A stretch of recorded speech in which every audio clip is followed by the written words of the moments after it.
Ang RTM-DX2 Radyo Ronda sakop sa KBP, kapisanan ng mga broadcaster ng Pilipinas.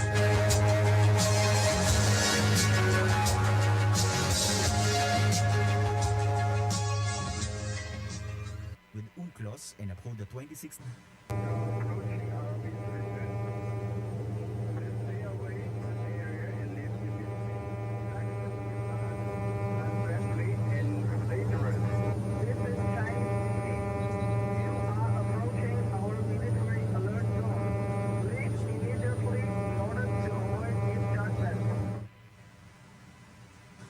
Our correspondent George Cahilas and his crew, who were on a separate flight, also said Chinese authorities radio challenged their flight a few minutes before landing.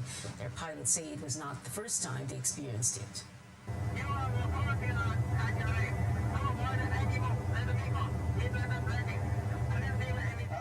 Nasanay na siguro. Nine-nervous din, pero territory natin to, sir. A number of Chinese vessels were seen swarming the area. Lacson visited the island to check the situation of locals there. The presidential hopeful earlier said the country should not be a pushover in its own territory, and that apart from filing diplomatic protests, the Philippines should ally with powerful nations.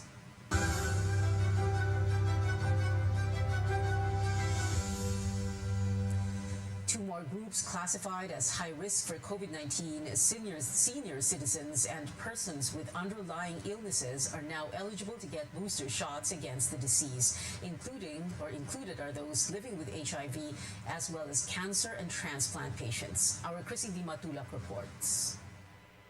Leah Junicio is a retired healthcare worker. She is a senior citizen and has diabetes.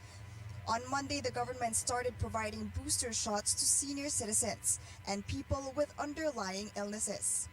Junicio is one of the first people in East Avenue Medical Center to receive an additional dose. I had my first and second dose in other country, in Saudi Arabia.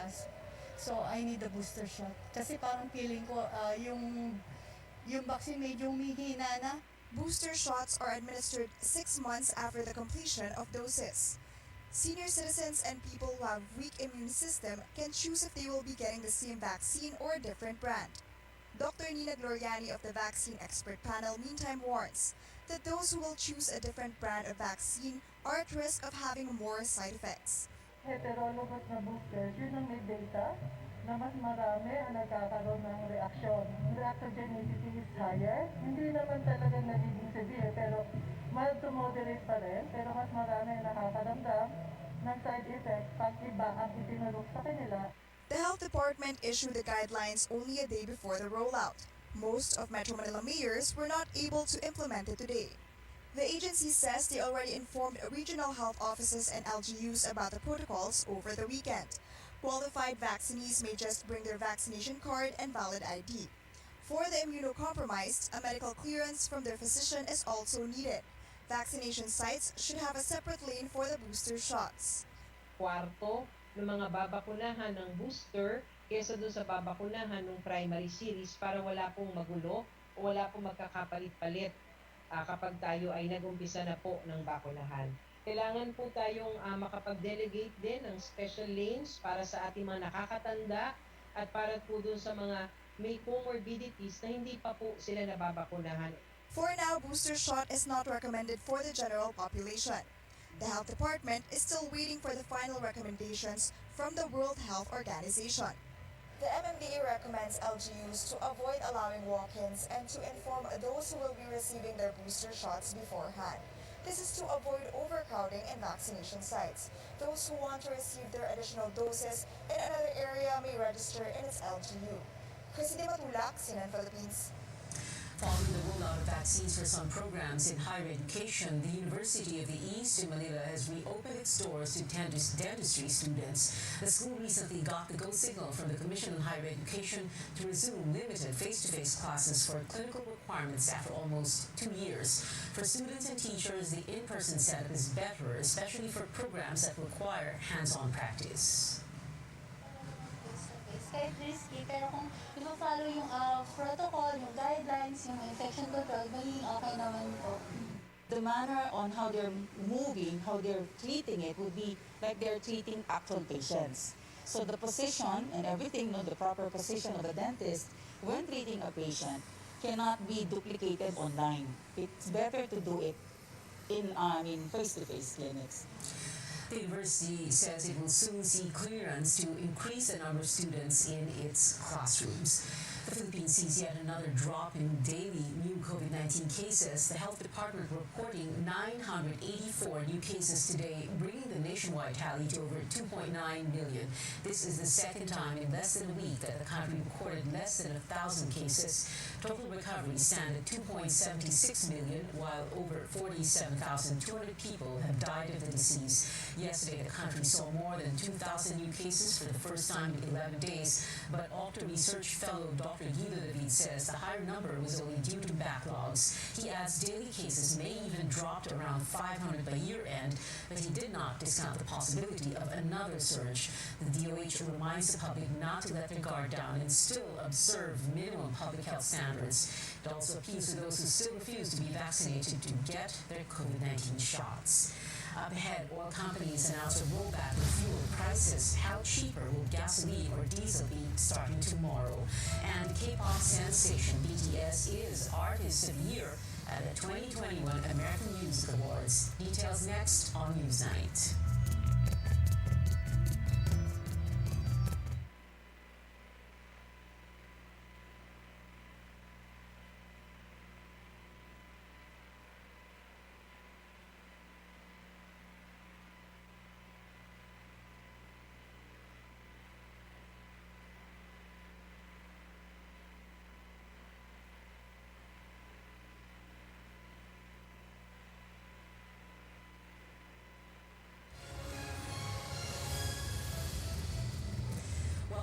Newsnight, where we go above and beyond the headlines, just how important is the COVID vaccine.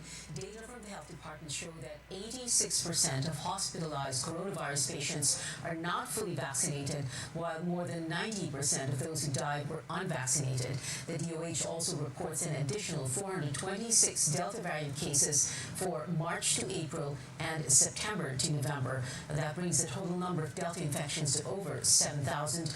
As more people get their COVID shots, officials hope we will not suffer the same fate as that of Europe, which is facing another wave of infections after relaxing health protocols. One of the major difference siguro, nung nag-relax sila ng restrictions, pati yung minimum public health standards like wearing of mask and the other restrictions, tinanggal nila.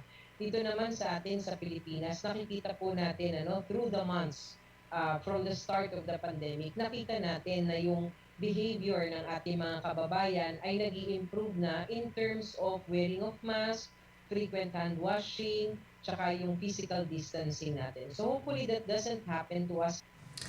108 areas are under alert level 2, while 12 cities and provinces are still on alert level 3. Only Catanduanes is still under alert level 4, which is at high risk for COVID-19.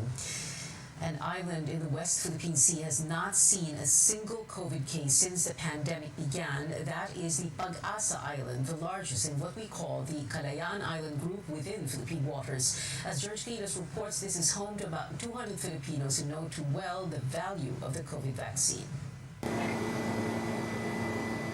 Some 480 kilometers west of mainland Palawan is Pag-asa Island, the stronghold of the Philippines in the disputed Spratlys.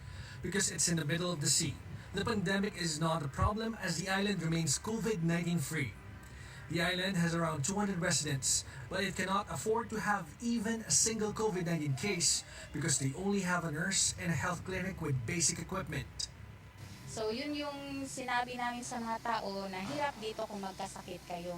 Kaya as much as possible, kung ano yung mga preventive measures na pwede natin magawa, kahit hindi sa COVID-19, ginagawa namin yan dito. Residents of Pag-asa only see doctors whenever there are medical missions. That's like once a year before the pandemic, but this year, none. Their medicines and other medical supplies are already depleting. Despite recording zero COVID-19 case, Pag-asa Island registered a 92% vaccination rate among its eligible population. Vaccines reached the island last June. Bilang health officer, Ang ginawa namin, information dissemination. Kasi mahalaga talaga na naiintindihan ng mga tao kung gaano ka-importante ang pagpapabakuna. Some of those who have yet to get vaccinated are new residents. Some were deferred as they need medical clearance from doctors. And just like anywhere else, some are just afraid of the vaccines.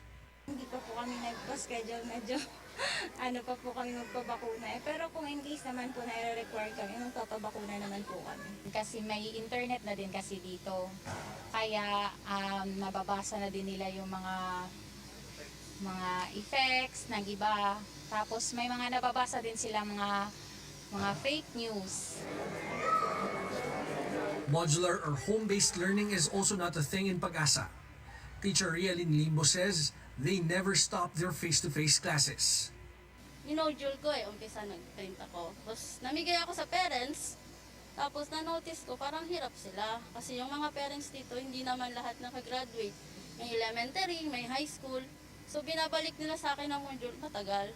There are only 34 students from kindergarten to grade 6 in the island, with only 2 teachers and 2 teacher aides educating them. From Pag-asa Island in the West Philippine Sea, George Cahiles, CNN Philippines. Officials in Mimaropa said they're willing to send help to residents of Pag-asa Island and will cooperate with the town officials.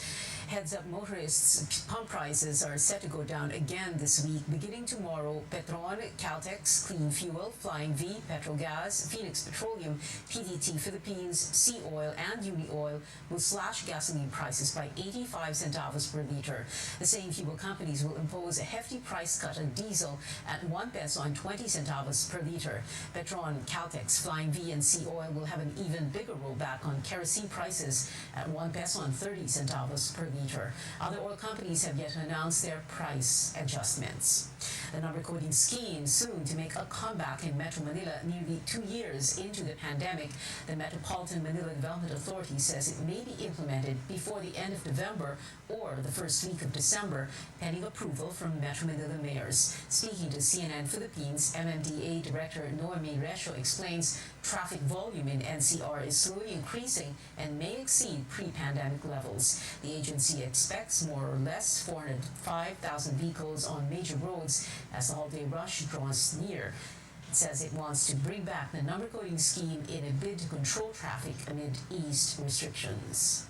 Actually, there were 3 options evaluated by MMDA. Number 1 is to be implemented during peak hours only. The peak hour volume is from 5 p.m. to 8 p.m. Second option is peak hour in the morning, which is 7 a.m. to 9 a.m. and peak hour in the afternoon, that is 5 to 8 p.m. And the third option is the whole day number coding, usual from 7 a.m. to 8 p.m. MMDA Chairman Benher Apolo says Metro Manila mayors are set to discuss the proposal this week.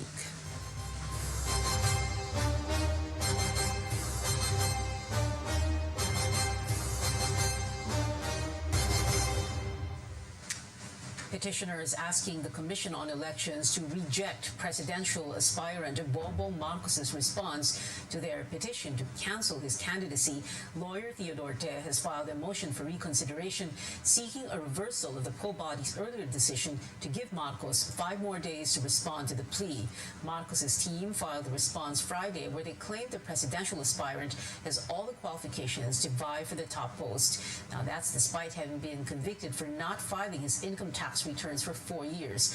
The original deadline was November 16, but the extension gave Marcos until today to comply. Attorney Te says the request for more time was not justified since the Marcos camp merely cited that their new lawyer, Estelito Mendoza, has been grappling with other cases and needed time to review and prepare their answer.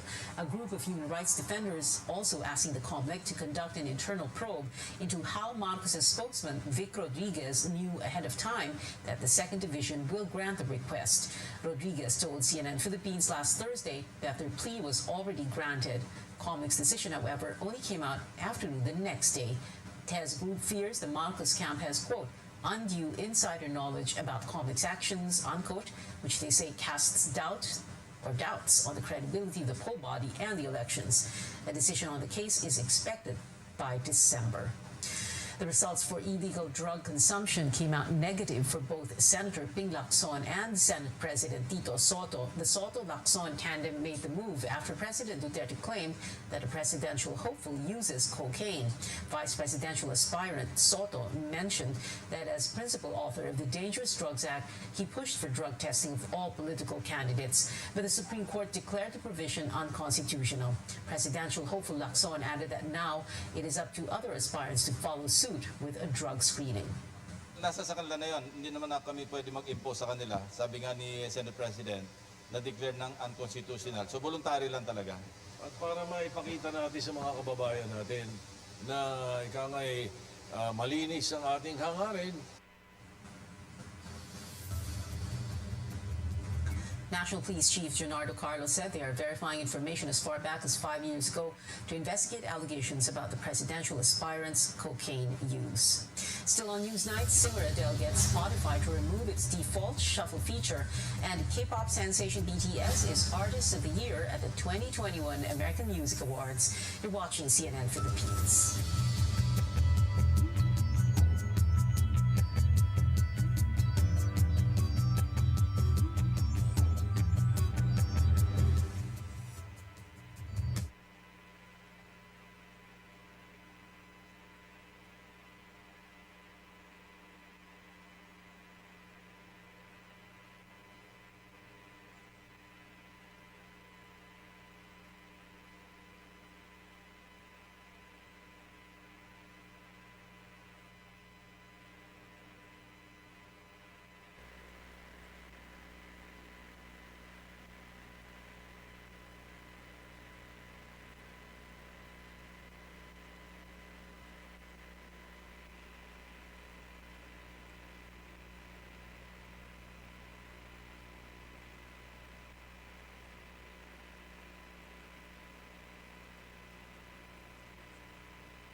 Pio Ontiveros, Grammy-winning artist Adele is making sure that fans get to listen to her new album 30 the way she intended them to.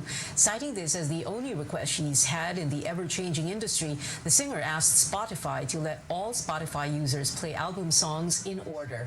And what Adele wants, she gets. The shuffle button is now just an option instead of the default in listening to albums. The chart-topping vocalist just starred in a highly anticipated television special, An Audience with Adele, where she sang hits like Rolling in the Deep and new tracks from 30. Well, BTS made history at the American Music Awards today as the first Asian act to win Artist of the Year. CNN's Britt Conway gives us a look at all of the big winners and performances in today's Hollywood Minute. BTS owned the night at the AMAs. The K-pop group performed with Coldplay early in the show and then won 3 awards, including Artist of the Year. Wow. We believe that this awards opens the beginning of our new chapter. And the night turned out pretty sweet for the artist behind the hit album Sour, Olivia Rodrigo. After a moving rendition of her song Traitor, the pop star took home New Artist of the Year. I ain't gonna lie, I'm a little nervous, I'm shaking. Rapper Cardi B hosted the American Music Awards for the first time ever and managed to snag Best Hip Hop Song for her hit Up along the way. Anyways, I gotta go home. Representing Boston. There was a blast from the past when the show held the Battle of Boston, featuring boy bands from Beantown, New Kids on the Block, and New Edition. The evening wrapped with another performance from the big winners, BTS. I'm Britt Conway reporting. Like BTS, fellow Artist of the Year nominee Taylor Swift also won in major categories at the AMAs. Swift took 2 trophies, including Favorite Pop Album for Evermore. With these wins, she extends her reign as the AMA's most awarded artist, even for 4 years now. Despite her absence from the show, another big winner is Meghan the Stallion. The 26-year-old snagged top prizes in her genre, including Favorite Female Hip Hop Artist. She tied with BTS and fellow rapper Doja Cat for biggest winners of the night, grabbing 3 awards each. It is 33 days before Christmas, and that is it for tonight. Join me again on News.ph at 7 p.m. I'm Pio Ontiveros for Newsnight, where we go above and beyond the headlines.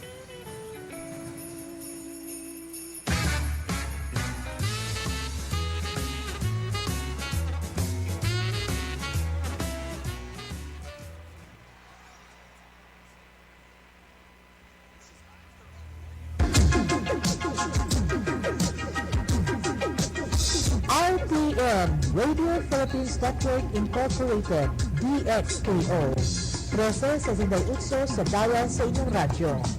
RPN DXKO, ang Radyo Ronda dili sa Dakbayan sa Cagayan de Oro.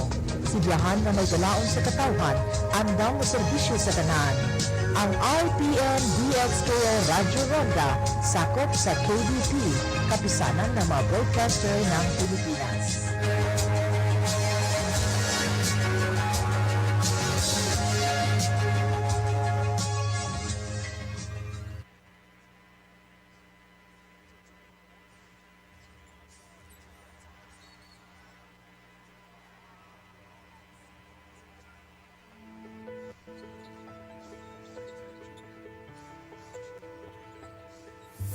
Fiber-rich foods have so many health benefits. These types of food help us maintain a healthy weight.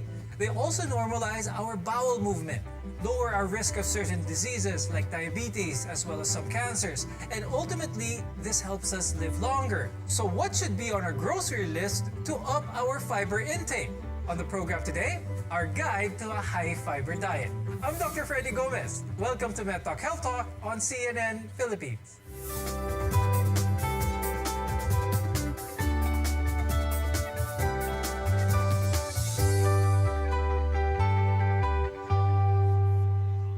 We all know that whole plant foods are good for us. This is primarily because they're high in fiber.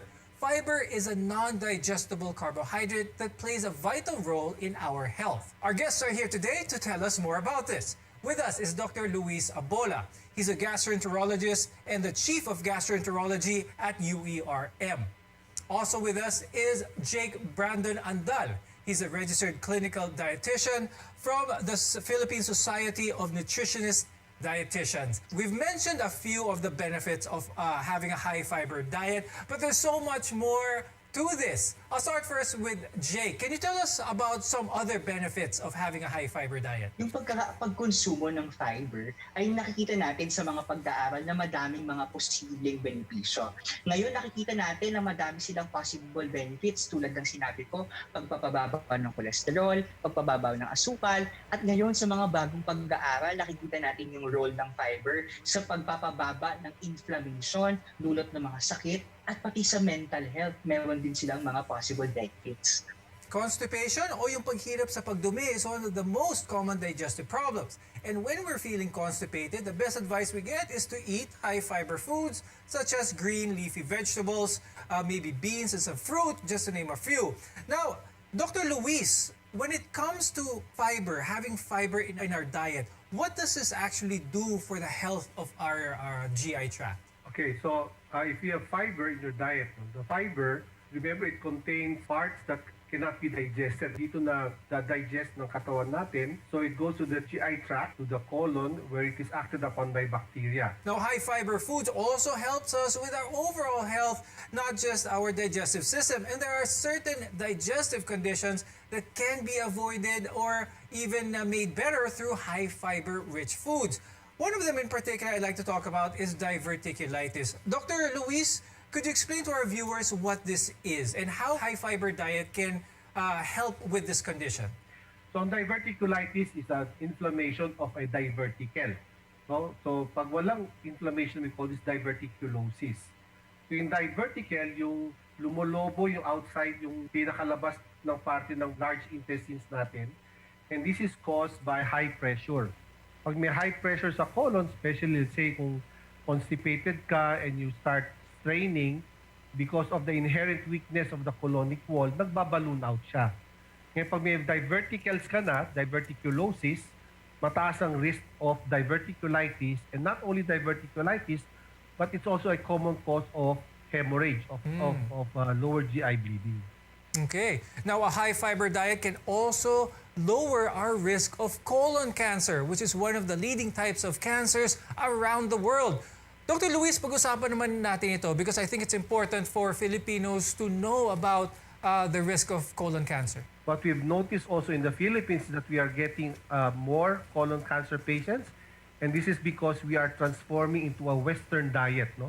We're eating less fiber and eating more meat, no, red meat especially. So, so I encourage my patients to have a high fiber diet. Now, there are other conditions prevalent in our country that fiber can help protect against. For one, a high fiber diet can actually lower cholesterol levels. And according to studies, 1 in 2 Filipinos have high cholesterol. So there's a big chance na yung kasama niyong nanonood nito ay may high cholesterol. Jake, how does this work? Paano nakakatulong ang fiber sa pagpababa ng cholesterol? Kapag tayo ay kumukonsumo ng soluble fiber, ito ay parang nagiging gel-like structure sa ating sikmura.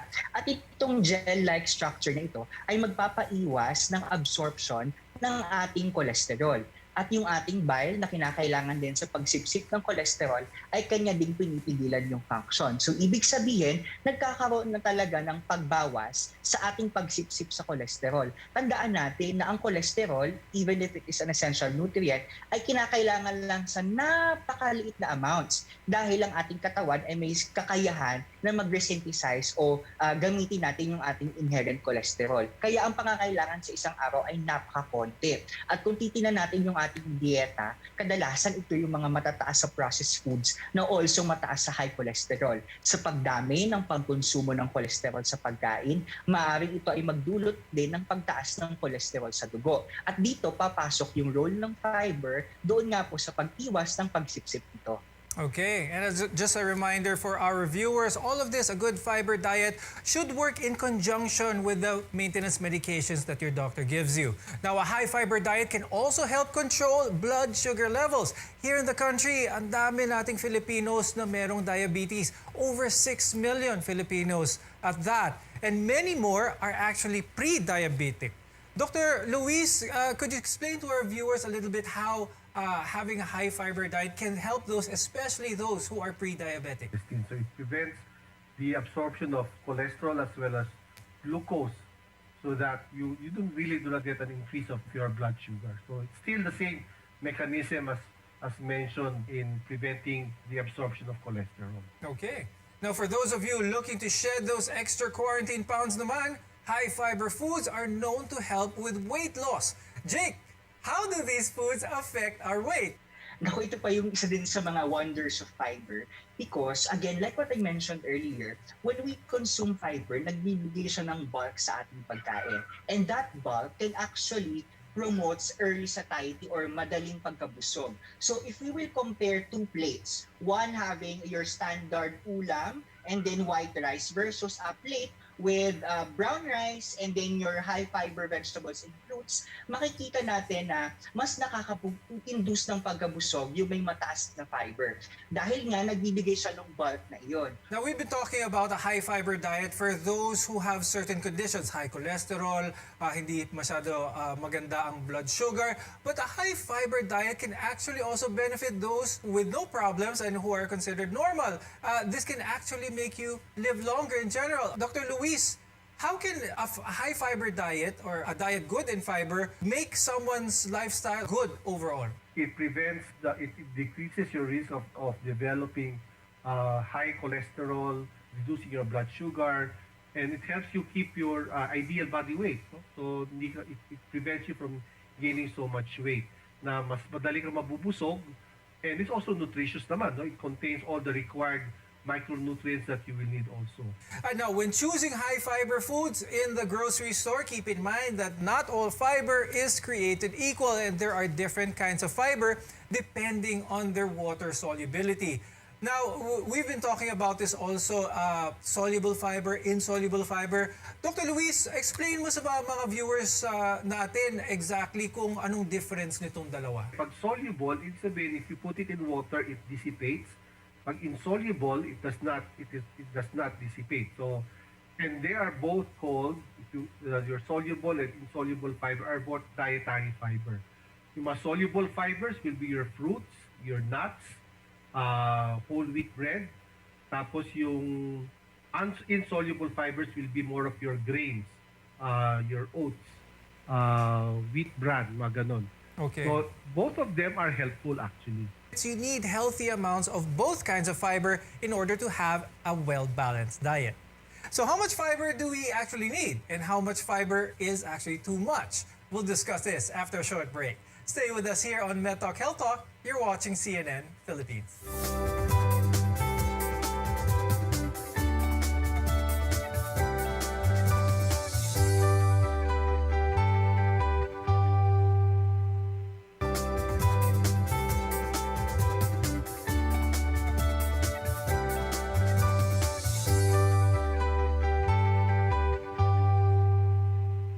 I'm Dr. Freddy Gomez. Welcome back to MedTalk Health Talk. We're your partner in healthcare. High-fiber foods can improve your overall health, but many fall short of the recommended amount each day. And although rare, too much fiber can be harmful to your health. On MedTalk Health Talk, we'll guide you in getting the fiber you need. Now, Jake, gaano kadaming fiber ang recommended in a day? Kung titingnan po natin yung mga current recommendations of different medical societies, some are postulating that we need 20 to 25 grams of fiber per day. Consuming 4 to 5 servings of fruits and vegetables, and also trying incorporating yung mga high fiber carbohydrate sources natin like brown rice and whole grains can actually easily make us achieve our requirements for dietary fiber per day. I'd like to ask Dr. Luis, is there a potential actually, ang mas common is kulang tayo sa fiber. What kind of situations happen when someone eats too much fiber, and what could happen to that person, Dr. Luis? Well, too much fiber will cause some symptoms like bloatedness and some abdominal discomfort. Kasi remember, as I mentioned, yung fiber is not digested, it's not really broken down, so it's acted upon by bacteria. And the bacteria actually ferments this, and so you produce a lot of gas. So yung mga iba may complain, no? Once they start taking fiber diet, they will start having bloatedness, abdominal cramps. So what you can do is just parang unti-unti mo lang umpisahan, no? Unti-unti mo lang umpisahan hanggang ma-reach mo yung tolerable level mo. Not wag bigla mag-binge ng fiber, but I mean 30 grams, 20 to 25 grams is the required, and going beyond that may not be helpful anymore. It's best to check with your doctor and talk about the symptoms that you are feeling. Now, Jake, it's best always to get your fiber from your food, but how about for some people? Are supplements recommended in cases such as this? Would you recommend that? Yung too much fiber intake can cause constipation, gastric upsets, and just to add to the discussion, it can also decrease your mineral absorption, calcium and iron. So such as we see in patients with very high fiber intakes, nagiging anemic din sila and at risk for osteoporosis. Now, when do we observe too much fiber intake? We observe too much fiber intake for patients who take supplements without medical and nutrition advice from a professional. Bear in mind that these nutritional fiber supplements are concentrated. Some, the doses can already be 20 grams per serving. No? So if a patient would consume 2 or 3 times of that specific supplement, then the intake would be 3 times the recommended. So this is something that we try to make the patients avoid. Supplements are there. It can help patients for those who experience constipation and etc. But again, please seek advice from your gastroenterologist and your nutritionist dietitian before you take them, because they have specific ways to how to optimize the intake of this. And at the end of the day, fiber supplements will not replace the fiber that you will get from your fruits and vegetables. Okay, very good advice. Now, Dr. Luis, are there any situations, medical conditions, where a person cannot tolerate fiber? If this is the case, what is their options? Of course, if some people may have some intolerance to certain food products, let's say if you're intolerant to wheat products, so if you have what we call gluten sensitivity, probably what the best thing to do here is to determine what type of fiber that you can easily eat, because not all fiber containing products have gluten, and then take this on a regular basis. So if you're looking to add more fiber to your diet, we will review the best fiber choices when we return. We want to be your partner for a lifetime of good health. So stay with us on CNN Philippines.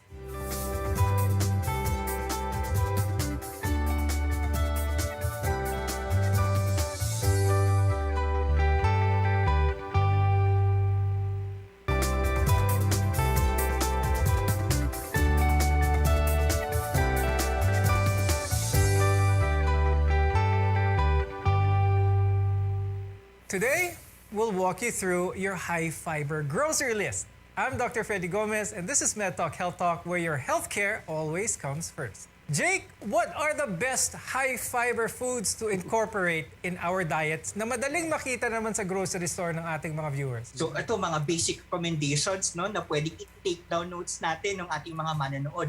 Unang-una, kapag po kayo ay bibili ng mga biskwit, mga tinapay at iba pang mga food products, tingnan natin yung mga health claims na may nakalagay na fiber-enriched o high in fiber. Ibig sabihin nito, pwede siyang magbigay ng malaking portion ng fiber na pinakailangan nyo sa isang araw. Pangalawa, plant-based proteins, your munggo, garbanzos, chickpeas, mga butong gulay, good sources of fiber. There are also good sources of protein as well. So you get both benefits of having protein and fiber in the meal. This is very beneficial for those who want to try to lose weight or those who are building up muscles. And also, as an added benefit, meron silang mataas na fiber. Steer away from white bread, white rice, and also white carbohydrates, white starches, because these are processed and they have very low fiber. Let's go with the colored ones. Red rice, black rice, o kaya yung mga whole wheat bread natin, which is brown in color. Kapag po kayo ay mamimili ng inyong mga prutas at gulay at fiber, ang isa sa inating sinasuggest na pinapataas, piliin natin yung una, mas nangunguya, at yung mga medyo mas mapapait. So yung mga mas nangunguya, yung mga guava, pineapple, apple, ito yung may mga matataas sa fiber kasi yung mga matitigas na part ng fruits na iyon, yun ay actually dietary fiber. Speaking of the overall health of our gut, will fiber be able to compensate for the bad habits that some people do, like the eating of a lot of red meat? Will that be offset by eating a lot of fiber? We would like to encourage the growth of what we call the good bacteria, the bacteria that helps out, that helps in the wellness of the body. So probably if you cannot get out of red meat, probably you should have more fiber rather than red meat. Okay, because I know it's hard to stop that, but encourage that I tell my patients every day you should eat servings of, especially 4 to 5 servings of fruits or vegetables. When it comes to the Filipino gut, in your practice, ano yung mga bad habits na ginagawa ng mga Pilipino in terms of the overall health ng gut? No, we are moving towards a Western diet, fast food, processed food, rich in fat, and we've cut down, as mentioned, as already shown in the study, that we are not taking enough fiber. So that is one of the more important things. That probably we drink a lot of sodas, a lot of beverages that will not be very healthy. Dr. Luis, how about those viewers who are curious na gusto na lang malaman kung healthy ba talaga ang gut nila? What type of tests, or of course, after consulting with a gastroenterologist, what type of tests would be beneficial to find out the overall health of someone's gut? Well, the basic is just really to do a stool exam. From the stool exam, makikita kung if there are any bacteria or if there's any fat globules. Kasi pag may fat globules, ibig sabihin nagkakaroon ng fat malabsorption na. And then, for the elderly, I would also recommend that they have a occult blood test. Occult blood test is a biochemical test on the stool to detect the presence of blood. Kasi pwedeng normal appearing in blood, but you may have some bleeding in the gut. So that is what I would recommend, the stool exam as well as a fecal occult blood test. With that, I'd like to thank gastroenterologist Dr. Luis Abola and registered clinical dietitian Mr. Jake Brandon Andal for guiding us on our journey today. We hope our conversation was very helpful to our viewers. In today's reality, we've all learned not to take our health for granted. Adding more fiber into your diet is a simple but effective way to keep healthy, reduce the risk of certain diseases, and ultimately, what we want is to live longer. I'm Dr. Freddy Gomez, and we'll see you again next time.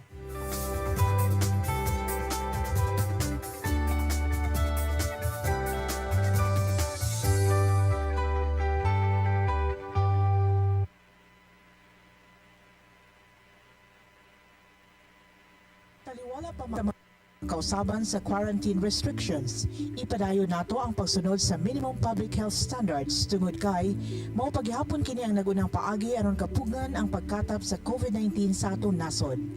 Aron kalikayan ang pagbalik sa mas higpit nga quarantine restrictions ug masiguro ang padayong pagbangon sa atong mga komunidad, ayoon nato ang atong pag-amping.